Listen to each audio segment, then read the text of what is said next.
Money can't buy happiness, but it can certainly buy revenge, especially when your toxic family doesn't know you're worth $500 million. I learned that lesson the hard way last month when my own sister and parents tried to destroy my career, not realizing they were actually attacking the company's owner. I'm Jennifer Zhang, though most people know me as Jen. On paper, I'm the newly appointed Chief Operations Officer of Palmer Technologies, a mid-sized software company in Austin. What my family doesn't know is that 3 months ago, I became the majority shareholder through a series of quiet acquisitions using a holding company. The story of how we got here starts 15 years ago, when I was a scholarship student at MIT while my younger sister Angela attended UCLA on our parents' dime. "Angela needs the support," Mom would say. "You've always been so independent, Jen." Independent wasn't the word for it. I worked 3 jobs to cover expenses, coded freelance projects until my eyes burned, and lived on ramen while Angela posted Instagram stories from Cabo's spring break. But I had a plan. Technology was my passion, and I knew the sacrifices would pay off. They did, spectacularly. By 27, I'd founded and sold 2 successful startups, though I kept that information quiet. On paper, I looked like a moderately successful tech executive. In reality, I had hundreds of millions carefully invested through various shells and holding companies. Why the secrecy? Because I'd watched money destroy too many families. I saw how my parents' blatant favoritism toward Angela had intensified when they thought I was struggling financially. Their pride in her modest success as a marketing manager was matched only by their condescension toward my risky tech career. "You should let Angela help you find a stable corporate job," Mom would suggest during family dinners. "She has such good connections." I let them believe what they wanted. Let them think I needed their approval, their connections, their validation. Meanwhile, I was building something bigger than they could imagine. 3 months ago, I orchestrated my masterpiece, the quiet acquisition of Palmer Technologies, where I've been working as a VP for the past year. The company was undervalued but had incredible potential. Using a maze of holding companies and investment vehicles, I purchased a controlling interest without anyone realizing the true buyer's identity. The board appointed me COO as part of the transition, not realizing they were actually hiring their new owner. I took the role because I genuinely loved the company and wanted to help lead its transformation from the inside. Angela's reaction to my promotion was predictable. "Must be nice to finally catch a break," she said during our monthly family dinner. "Though I hope you're not in over your head. Corporate leadership is very different from just writing code." Mom and Dad exchanged concerned looks. "Maybe Angela could mentor you," Mom suggested. "She's been in corporate management for years." I bit back a laugh, thinking about the acquisition documents sitting in my safe. "I'll keep that in mind." But Angela wasn't content with condescension. My promotion had disrupted her carefully maintained narrative of superiority. She'd always been the successful one, the daughter with the prestigious corporate career, while I was just the nerdy coder who couldn't climb the ladder. The first sign of trouble came when Angela began showing up at Palmer Technologies for lunch with mid-level managers, casually gathering information about my role and responsibilities. I watched through my office window as she charmed her way through the departments, playing the concerned sister worried about my ability to handle such a big job. Then came the anonymous emails to HR, suggesting I had faked my credentials. Those were easily disproven, but the intent was clear. Someone was trying to undermine me. "I'm just looking out for you," Angela said sweetly when I confronted her. "Everyone knows tech companies promote women too quickly these days because of diversity quotas. I'd hate to see you fail publicly." I let her play her games, curious to see how far she would go. The answer came yesterday in the form of a thick envelope delivered to the board of directors. Inside was a meticulously crafted dossier of evidence suggesting I had been embezzling company funds, falsifying reports, and engaging in insider trading. Bank statements had been expertly doctored, emails cleverly fabricated, all pointing to massive fraud orchestrated by the new COO.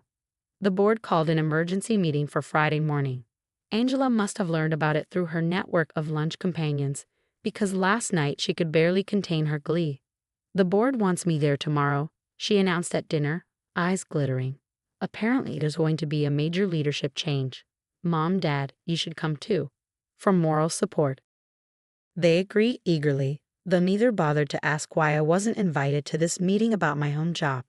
What my family doesn't know is that I spent the night in my home office, preparing my own dossier. Every lunch meeting Angela had conducted with my employees, every piece of personal information she had gathered under false pretenses, every manipulative email she had sent trying to gather dirt, all of it meticulously documented. More importantly, I finally prepared the documents revealing Palmer Technologies' true ownership structure. Tomorrow morning, my family will learn exactly who they've been trying to destroy. I should be angry. I should be hurt that my own sister would try to ruin my career, that my parents would happily attend my professional execution. But sitting here in my home office, surrounded by evidence of their betrayal, I feel oddly calm. You see, Angela's scheming has given me something invaluable. A perfect opportunity to address not just her sabotage, but decades of family dysfunction. Sometimes the most effective lessons come from letting people believe they've won, right up until the moment they realize they've lost everything. The board meeting is scheduled for 9 a.m. My family will be there expecting to watch my downfall. Instead, they're about to learn why you should never underestimate the quiet one who was just a coder. The stage is set, the players are in position, and for once, I'm looking forward to a board meeting. I arrived at the Palmer Technologies office early Friday morning, wanting to observe my family's grand entrance. Right on schedule, they swept into the lobby at 8:45 a.m. Angela in her power suit, mom and dad dressed for what they assumed would be their successful daughter's triumph over their failing one. "Is the board ready for us?" Angela asked the receptionist, practically vibrating with anticipation. Her smile reminded me of when we were kids, and she'd secretly broken my science fair project the night before judging. I watched through my office window as they were escorted to the main conference room. Board members filed in shortly after, looking appropriately grave. Everyone had received my instruction email about playing along with the initial proceedings. At precisely 9 a.m., I wheeled my chair back from my desk and headed for the conference room. Time to start the show. Marcus Chen, our board chairman, was mid-sentence when I entered. "These allegations against Ms. Zhang are extremely serious." "Sorry I'm late," I announced cheerfully, taking my usual seat. Angela's head snapped up, her perfect smile faltering. "Jen, this is a closed board meeting. You weren't invited," she hissed, shooting panicked looks at the board members. I smiled serenely. "Actually, I invited myself. You see, it's somewhat difficult to have a board meeting without the owner of the company." The silence that followed was absolutely perfect. Angela's mouth opened and closed like a fish out of water. Mom's carefully styled hair seemed to deflate along with her smug expression. Dad's face turned an interesting shade of purple. "What are you talking about?" Angela finally managed. "Palmer Technologies is owned by shareholders. It's a public company." "Correction," I said, nodding to my assistant who began distributing folders to everyone present. Palmer Technologies was a public company until 3 months ago, when it was purchased by Zhang Innovations Holdings. Would you like to guess who owns that? I watched realization dawn on the board members' faces as they reviewed the documents. Many of them had wondered about the recent buyout but hadn't known the identity of their new owner. "This is ridiculous," Angela sputtered. "You can't afford? You're just a coder?" I finished for her. "Yes, you've mentioned that." Repeatedly, along with many other things actually. "Sharon, could you play the recordings, please?" My assistant activated the conference room's audio system. Angela's voice filled the room. "Look, between us, my sister's not qualified for this position. I'm worried she'll embarrass the company. Have you noticed any unusual transactions in her department?" Recording after recording played. Every lunch meeting, every manipulative conversation, every attempt to gather dirt on me. Angela sank lower in her chair as her careful scheme unraveled. "And then there's this," I continued, holding up the envelope she'd sent to the board. "Falsified evidence of financial crimes, forged documents, attempted corporate sabotage. Tell me, Angela, did you really think no one would verify these allegations before acting on them?" "I was trying to protect the company," she burst out. "You're not qualified for this role. You've never been the successful one, the smart one. I'm the one who deserves to be exposed for corporate espionage." I finished quietly, "to be reported to the SEC for attempting to manipulate stock prices with false allegations. To lose your own job when your employer learns about your actions." The blood drained from her face. Mom finally found her voice. "Surely you wouldn't do that to your own sister. Like she wouldn't try to destroy my career?" I turned to face my parents. Like you wouldn't come here to watch it happen. We were just supporting Angela. Dad protested weakly. She said you were in trouble. No, I cut him off. You were doing what you've always done. Assuming Angela knows best, that she has my interests at heart, that her success somehow makes her more worthy of support and respect. I stood up, addressing the board. I apologize for the theatrical nature of this meeting, but I needed everyone to understand exactly what we're dealing with. Ms. Zhang, Angela, has committed several serious crimes in her attempt to sabotage my position here. Her actions have exposed this company to potential legal and regulatory risks. Marcus Chen cleared his throat. What would you like us to do, Ms. Zhang? I sat back down, folding my hands on the table. First, I want it on record that the board has reviewed and dismissed all allegations against me as categorically false. Second, I want a formal letter sent to Angela's employer detailing her actions, including the recordings and falsified documents. Her attempts at corporate espionage should be part of her professional record. You can't, Angela shrieked. You'll destroy my career. Like you tried to destroy mine? I asked mildly. The difference is, these are real documents showing real actions you actually took, not fabricated evidence designed to frame an innocent person. I turned back to the board. I also want it noted that Angela Zhang and our parents are permanently banned from Palmer Technologies property. Any attempt to contact our employees or interfere with company business will result in immediate legal action. Jen, please, Mom was crying now, her mascara running. We're family. Family? I laughed, but there was no humor in it. Family supports each other. Family celebrates success instead of trying to destroy it. Family doesn't forge documents to get someone fired because their ego can't handle someone else's achievements.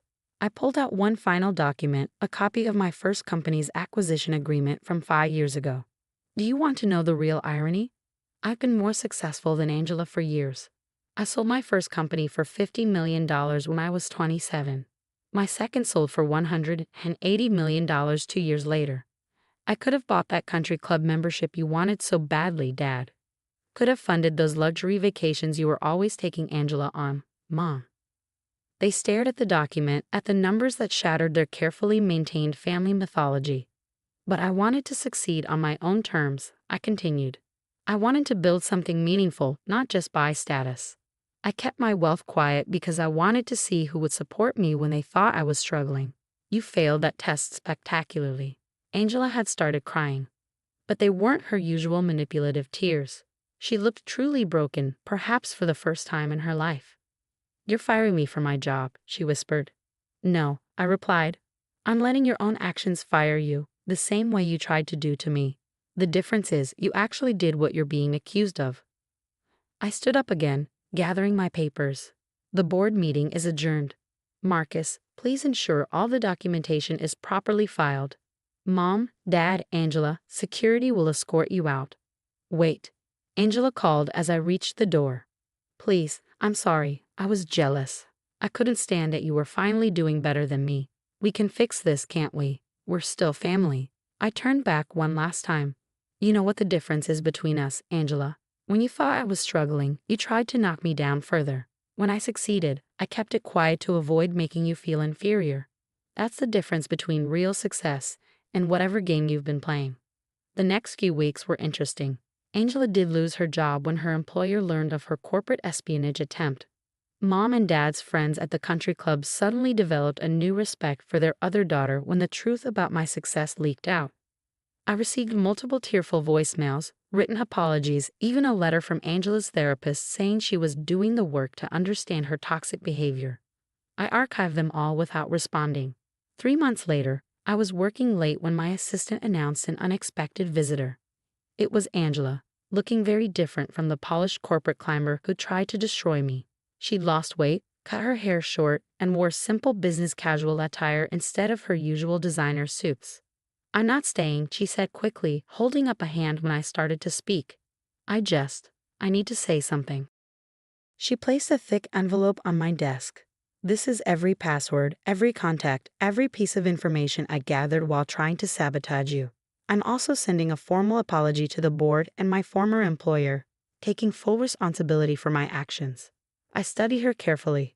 Why now? Because you were right, she said quietly, about everything. I've spent my whole life playing a role, the successful daughter, the corporate star. I tried to destroy you because you achieved real success on your own terms. It terrified me because it showed how hollow my life was. She turned to leave, then paused. I'm starting over. Small company, entry-level position, earning things for real this time. I don't expect forgiveness. I just wanted you to know that you taught me more by letting me fail than our parents ever did by helping me succeed.